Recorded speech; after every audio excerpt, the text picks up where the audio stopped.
এবারে যেখানে যাবেন ভোট প্রচার করতে, আশা করি গতবারে হুইল চেয়ার ছিল, এবারে হয়তো ক্র্যাশ ফ্র্যাশ জোগাড় করবেন, তো সেখানে এই গানটা ভালো করে বাজানো হবে ওনার কাছে। দেখুন কি ভয়ঙ্কর চিত্র, কত অবৈধ অনুপ্রবেশকারী এবং ভুয়া জব কার্ড পশ্চিমবঙ্গে আছে। দেখুন এখনো পর্যন্ত আপনি কি বলতে চেয়েছেন? মন্দির মন্দির, মা দুর্গা, দশপ্রধারিণী,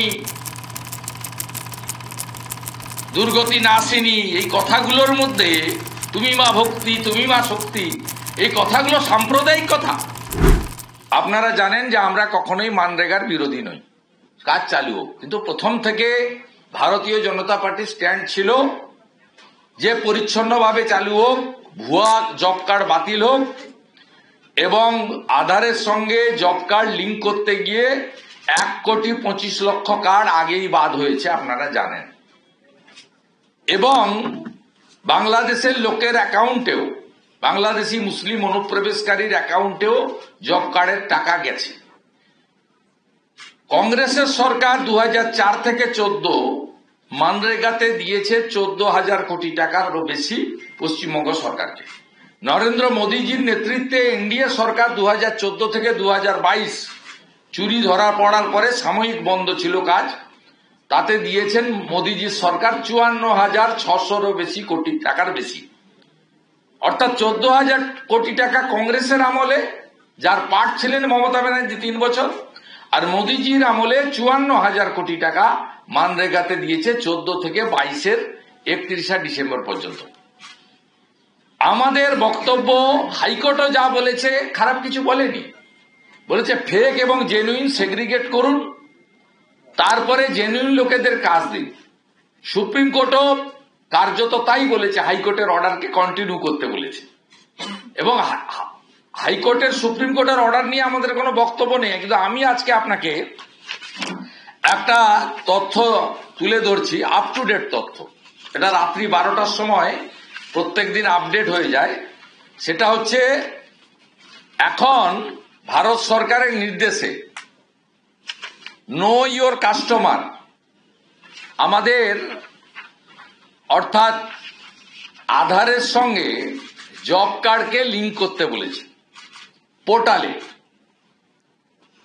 দেখুন কি ভয়ঙ্কর চিত্র, কত অবৈধ অনুপ্রবেশকারী এবং ভুয়া জব কার্ড পশ্চিমবঙ্গে আছে। দেখুন এখনো পর্যন্ত 2,56,38,503, মানে আগে আধারের সঙ্গে জব কার্ডের লিঙ্ক করতে গিয়েই 1 কোটির বেশি বাদ গেছিল।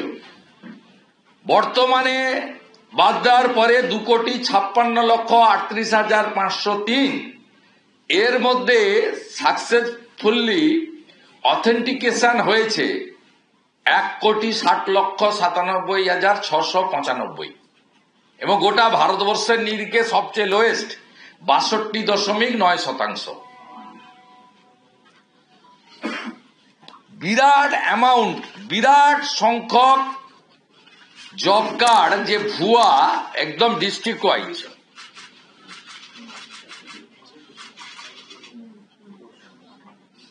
দেখুন, এবং এই জব কার্ড যাদের অথেন্টিকেট হচ্ছে না কেওয়াইসিতে, তারা কত হাজার কোটি টাকা তুলে নিয়েছে তারও তালিকা আমি যথাসময়ে আপনাদের কাছে দিয়ে দেব। আর একটি বিষয়, আজকে আমরা প্রধানমন্ত্রীকে ধন্যবাদ জানাবো, তিনি বন্দে মাতরমের উপরে একটি অত্যন্ত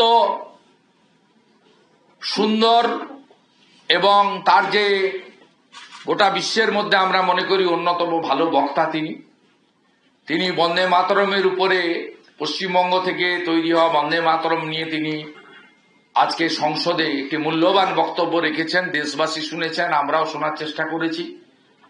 এই বক্তব্য একটি বন্দে মাতরমের সার্ধ শতবর্ষে একটা বড় প্রামাণ্য দলিল হিসেবে ভারতবর্ষে স্বীকৃতি হিসেবে থাকবে, ভবিষ্যৎ প্রজন্ম জানবে। আমরা প্রধানমন্ত্রীকে ধন্যবাদ দিই। আমি মাননীয় মুখ্যমন্ত্রী, তিনি এয়ারপোর্টে যাওয়ার সময় এই বন্দে মাতরমকে কেন্দ্র করে অনেকগুলি কথা বলে গেছেন। আমি গত কয়েকদিন ধরেই দেখছি, যেদিন বন্দে মাতরমের সার্ধশতবর্ষ ছিল, পতাকা দূরে সরিয়ে রেখে সমস্ত রাষ্ট্রবাদী নাগরিকরা ভারতীয় জনতা পার্টি অর্গানাইজ করেছে। আমরা সব জায়গায়, আমিও কোথাও ছিলাম, লকেট দিও কোথাও ছিলেন, রাহুল দাও ছিলেন, অন্যান্য সমস্ত নেতারা, রাজ্য সভাপতি সহ কোথাও কোথাও ছিলেন।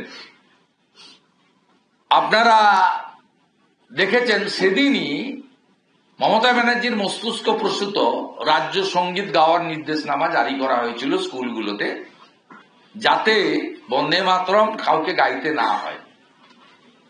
এটার মধ্য দিয়ে তিনি বন্দে মাতরম এবং ঋষি বঙ্কিমচন্দ্রকে এবং ভারত মাতাকে, বন্দে মাতরম হচ্ছে সঞ্জীবনী মন্ত্র, এই মন্ত্র হচ্ছে জাগরণের মন্ত্র, এই মন্ত্রকে তিনি কার্যত অপমান করেছিলেন। আমি মুখ্যমন্ত্রীর কয়েকটা বক্তব্য শুনেছি, তিনি বারবার বলেছেন বন্দে মাতরমটাকে পুরো গাওয়া হয় না, কারণ সেখানে নাকি সাম্প্রদায়িক কিছু কথাবার্তা আছে। ঠিক একইভাবে আজকে উনি উত্তরবঙ্গে কোথাও একটা যাচ্ছেন, যাওয়ার পথে আজকেও বলেছেন যে বন্দে মাতরমকে পূর্ণাঙ্গ গাওয়া হয় না, রবীন্দ্রনাথ ঠাকুর ঠিক করে দিয়েছিলেন কোন পোর্শনটা গাওয়া হবে। এইটার মধ্য দিয়ে তিনি কি বলতে চেয়েছেন, যে পোর্শনটার কথা তিনি বলেছেন, আমি পশ্চিমবাংলার বাঙালিদের বলছি, আমরা তো মা দুর্গার সবচেয়ে বড় পুজোর জন্য 1 বছর ধরে আবাল বৃদ্ধ বনিতা অপেক্ষা করে থাকে। তুমি বিদ্যা, তুমি ধর্ম, তুমি হৃদি, তুমি মর্ম, তং হি প্রাণা শরীরে, বাহুতে তুমি মা শক্তি, হৃদয়ে তুমি মা ভক্তি, তোমারই প্রতিমা গড়ি মন্দিরে মন্দিরে, তং হি দুর্গা দশপ্রহরণ ধারিণী, কমলা কমল দলবিহারিণী। এই যে বন্দে মাতরমের পূর্ণাঙ্গ অংশ, মা দুর্গার আরাধনা করা। মা দুর্গা শুধু সনাতনী আরাধ্য দেবী নন, মা দুর্গা শক্তির এক শক্তি এবং আমাদের প্রেরণার আরাধ্য দেবী। তাই দুর্গোৎসবকে শারদোৎসবও বলা হয়, যাতে সর্বধর্ম সর্ববর্ণ এই উৎসবে সামিল হয়। আপনি কি বলতে চেয়েছেন? মন্দির মন্দির মা দুর্গা দশপ্রধারিণী, দুর্গতি নাশিনী, এই কথাগুলোর মধ্যে তুমি মা ভক্তি, তুমি মা শক্তি, এই কথাগুলো সাম্প্রদায়িক কথা। এই মহিলাকে আপনি বাঙালি বলবেন? এই মহিলাকে আপনি হিন্দু বলবেন?